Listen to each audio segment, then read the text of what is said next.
Hello, ladies and gentlemen. My name is Dark Phoenix Gaming, and welcome to Last Epoch. Now, I'm sure a lot of you are probably wondering why we are in the game already and not starting on the main menu like I tend to do. Essentially, we're not starting from zero with this particular one-off. I wanted to record this one-off as also a first impressions. In fact, I tried to do that, but due to some screw-ups with my audio recordings, it ended up with the audio from the game and the audio from my microphone being mixed together in one track. And because of the way I usually do my audio editing in post, that meant the footage was entirely unusable, so I had to scrap it and start over. Thing is, this character right here, Marius, who is currently at level 38, I'm really enjoying playing with him, and I did not want to start a brand new character. So I just figured I would go in as we are and just kind of show you the game. Which is what I'm gonna do. Anyways, I'll give you a very basic rundown of our character. We started out as a mage, which is one of the classes you can play, and each of the classes also has a subclass you can evolve them into. Which, Marius, I evolved him from a mage into a sorcerer, which is essentially just going pretty heavy on the mage thing. So, our entire focus is on being a spellcaster. We could have gone Spellblade if I wanted to mix that in with a little bit of physical damage, but I didn't particularly care for that idea. And we're not doing any sort of summoning. I have to admit I was tempted to play a necromancer eventually, but maybe another time. Anyways. There is one thing I want to show you that is very neat, I find. Like, Last Epoch does something with skills that a lot of aRPGs, in fact, I've not seen another aRPG that does this, and it's kind of neat. Whereas something like Path of Exile or Grim Dawn, you have one skill tree for your class. And that's it. Last Epoch, there's a skill tree for every ability in the game. You see all of these spells we have unlocked right here? Every single one of them has its own skill tree. And can power up and level enhance all of them. In fact, I have some points that I can put into all of the slots we have available. And there is one unavailable slot still, because you have to choose what you want to specialize and be able to put your points into. You only have 5 slots by the time you get up to level 50. Though you apparently can respec. I've never really looked into that, admittedly. I'm going to give us more of that. And for the fireball,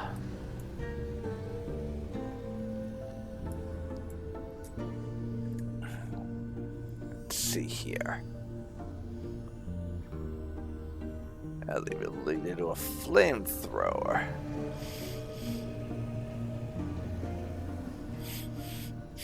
Here. So I'm essentially using the way I've evolved my fireball. It's effectively a machine gun. That's not as much of an exaggeration as you might believe. It's not.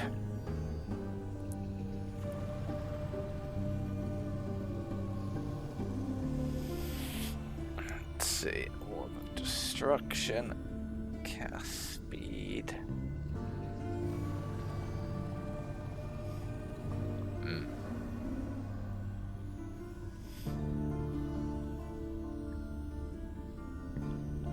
Flamethrower costs less mana per second. Honestly, we could do with that. Flamethrower is very expensive to use. What I will do is some more of that for Elemental Nova. Some points for the laser beam here.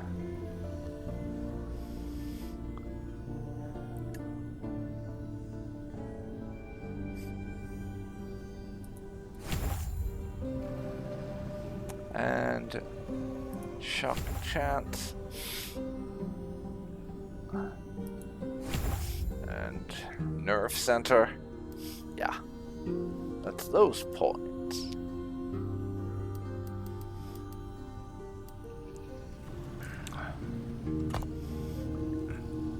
Then, I don't recall where in my menu this is, but passives, there we go. In addition to skill trees for all of my active skills, we have skill trees for all of the different mage things, which I currently have 39 points into the base mage class and 7 into the sorcerer. So I've just kind of been spreading it out and mostly been focusing on things that do, one, more fire damage, more crit, or more mana, or make things cost less, that sort of thing. And we are really powerful now as a result of that. And as I said, we're starting to put a handful into the sorcerer, and I'm not following a build or anything, I'm just doing what seems like it might be useful. Oh yeah, you might also want to see my kit. Yeah, I have a Mage's Temple Garb of Remedies, a bunch of armor, and Ward Decay Threshold. Well, does a lot better, as well as more mana, +1 to Glacier, spell damage, poison resistance, and armor. Ward Decay Threshold is basically when our health gets a certain amount low, and this is one of the passives I picked up. I just didn't focus on showing you too much. Basically, when our health gets to a certain threshold below its maximum, that'll activate a ward, which is like a secondary defensive barrier over us to prevent us from taking damage until it gets knocked down or the timer runs out. The bosses have that too, by the way. Once you do a certain amount of damage to a boss, they will engage a ward, and you'll have to either be patient for it to run out, or just do rapid damage to knock out the ward. Or not to have to, if you ask me. Because I have to hover the cursor over them somewhat precisely. Them being that close to my face does not help with matters.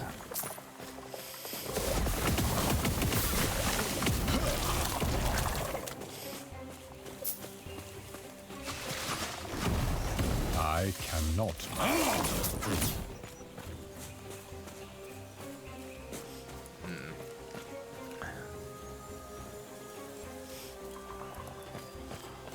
And it appears this was an optional zone that I could have skipped.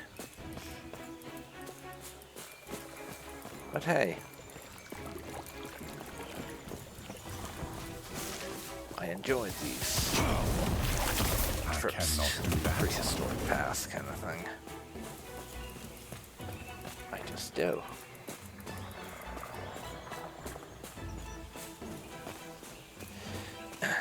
It's kind of hit and miss. Sometimes you go into one and find yourself some valuable items and a boss fight at the end. Sometimes it'll be like that.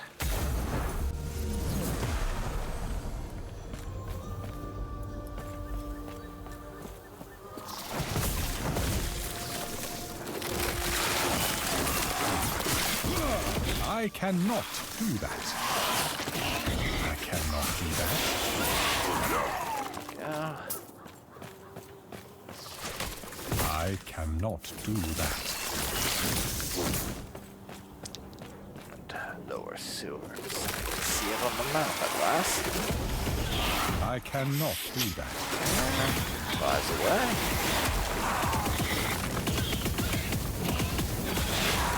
There.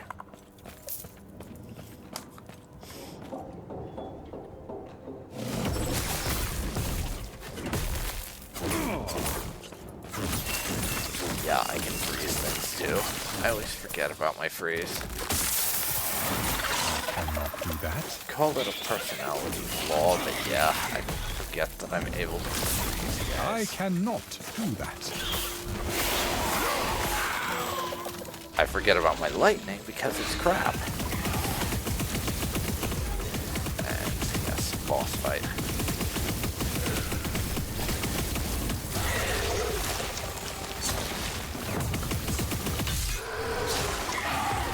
Okay. You are clearly done.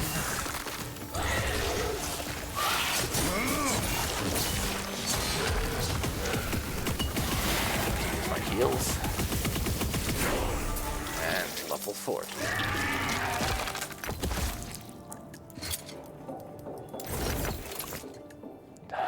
Most of this is not worth a damn. I'll pick up a few of them just to sell.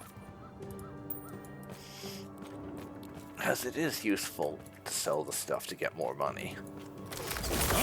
Other than that, don't really care. I cannot do that. Grab the potion. Get across. Kindle fume. Nearly there. Nearly there. I cannot do that. I cannot do that.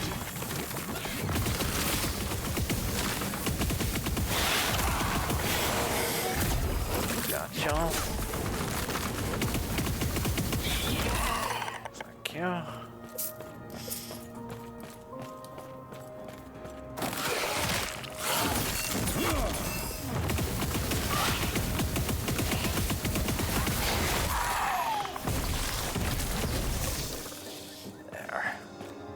There we go. I cannot do that. I cannot do that. I cannot do that.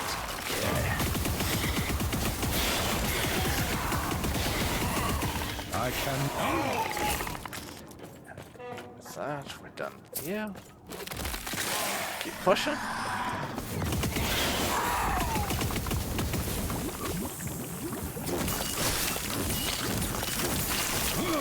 There. Thankfully, I get my mana back pretty snappish. Would not have much fun if I had to ration mana and I could not use my machine gun fireball. We're in the sewers, though. I have to talk to someone about story things. Right. I think we're far enough for me to say this. I'm willing to take her on her word. What I'm not ready for are words alone. I'll use my portals to scout ahead, while you make sure nothing follows us. There should be some aqueducts up ahead. Let's meet there. Okay. Works for me.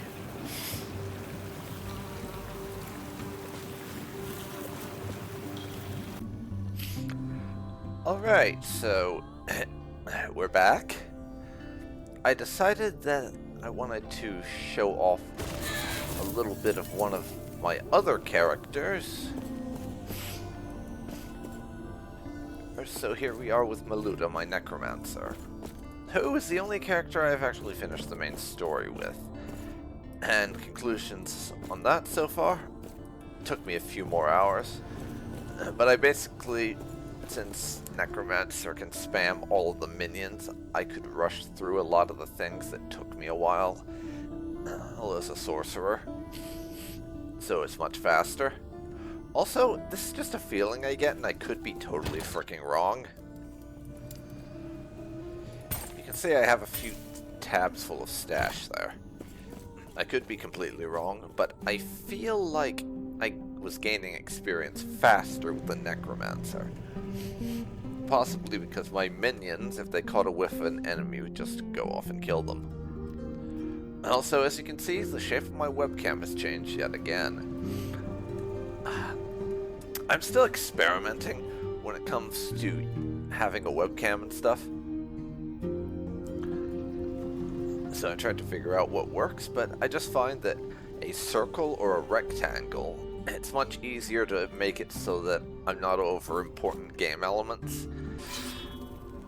We have done one of these already. So the short version is, at the end of the campaign, one of the enemies who is working for like the big bad, because unfortunately it does kind of end on a bit of a cliffhanger,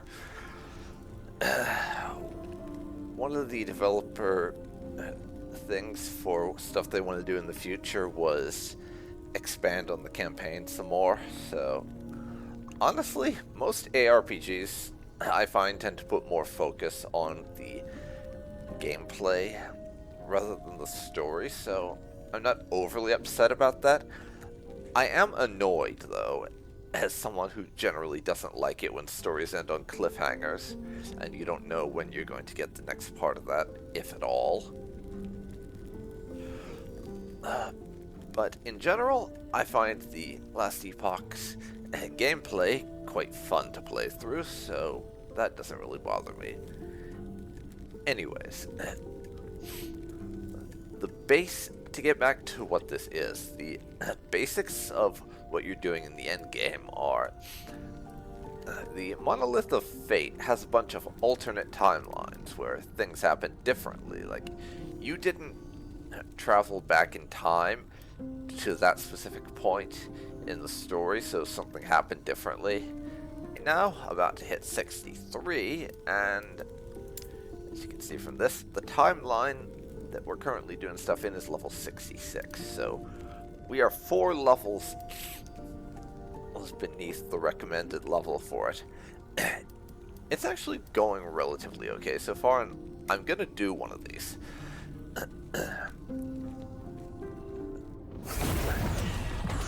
Under normal circumstances, this would actually be quite difficult, but being a necromancer, I can summon a whole bunch of minions, and my particular necromancer build is insanely powerful. Generally speaking, once the minions are summoned, with the rare exception of a few bosses that can do a ton of damage, I don't need to do much. I just take the minions to the enemies and watch them die. Which does make it less interesting than a lot of other types. Hence why I've recently started a dual-wielding rogue playthrough, because I want to try out a melee character. Anyways, the way this works, just to explain it a little bit, you have an objective here, which in our case is to slay some siege golems. And there's a ton of enemies that pop up you have to kill on the way, which killing the enemies also gives you benefits, because in doing this you're trying to earn a currency called stability. There's our level 63. I'll deal with the level up as soon as we clear the immediate enemies from our vicinity. Oh, I accidentally resummoned one of my mages. I did not need to do that. Sometimes I misread the UI. Anyways. Level up now.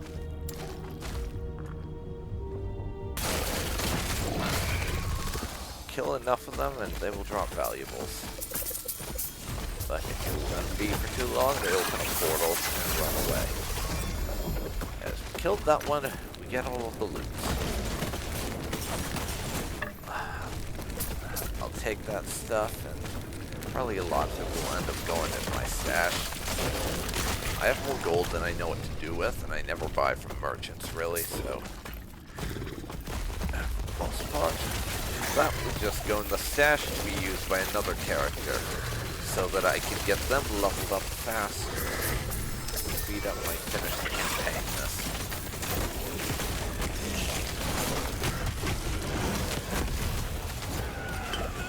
that potion just to be safe.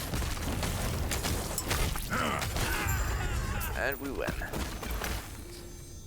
Now, saying that, we've finished all the core objectives in this particular instance, but there's another option down there. You can probably see just above my head, which I'm going to stick around and do.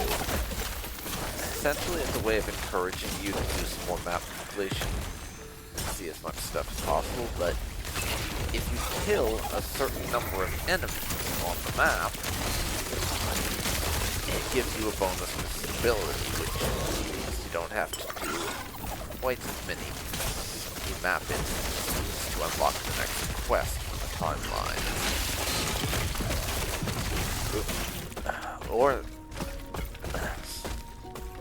Or it's that Storm God boss fight and I get caught in one of the bullshit mechanics. I really don't like that boss fight. Such a pain in the ass.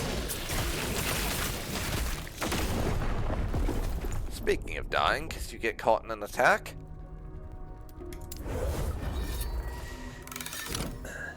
Yeah. Now, I could just go back and run that one again, and I'd probably finish it. But honestly, I feel like it's a good time to hop out of the necromancer.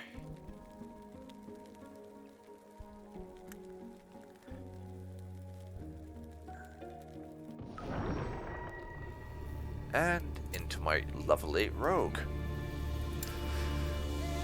Unlocked that.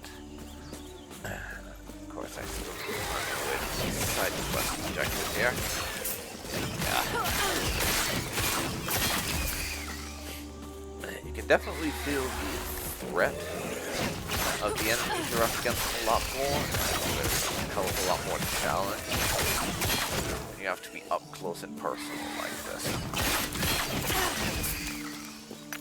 Compared to the necromancer, which is basically press the summon button and win. Is how it is a lot of the time.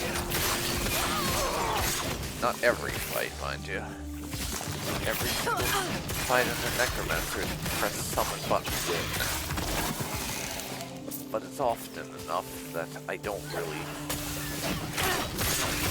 think I'll ever play that class again, as I repeat it ad nauseum.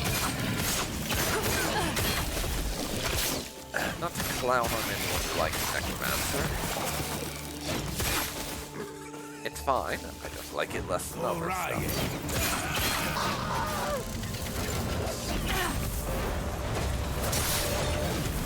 Yes, these foot soldiers are kind of annoying, I find.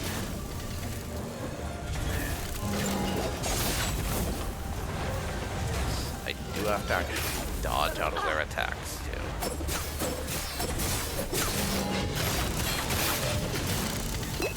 Use a potion.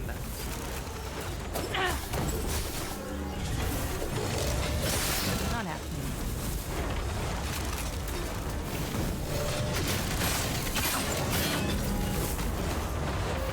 Run away.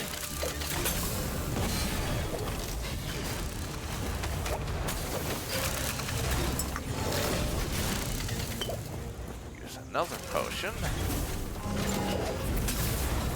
Remember to poison your enemies.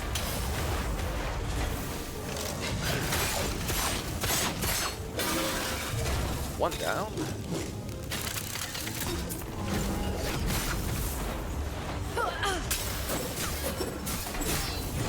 Yeah. Having to be a lot more strategic as a rogue, and I like it. Actually, I think this is where I'm going to leave it for last Epoch. Hopefully I did a good enough job of showing off the various different classes. I mean, you only saw 3 of them, but still, and the endgame's fine enough with the necromancer. Yeah, once I finally get my rogue to be endgame level and finish the campaign with them, I'll probably come back and show that off, just because it'll probably be a little bit more interesting to see me have to be strategic and slash everything up than just summon the enemies and tell them to it, or summon the underlings rather and tell them to attack. Anyways, this has been Dark Phoenix Gaming, and you've been watching Last Epoch. If you've enjoyed this, please leave a like, comment down below, and subscribe to see more like this. Thanks for watching, and I'll see you next time. See you then, folks. See you then. Bye for now.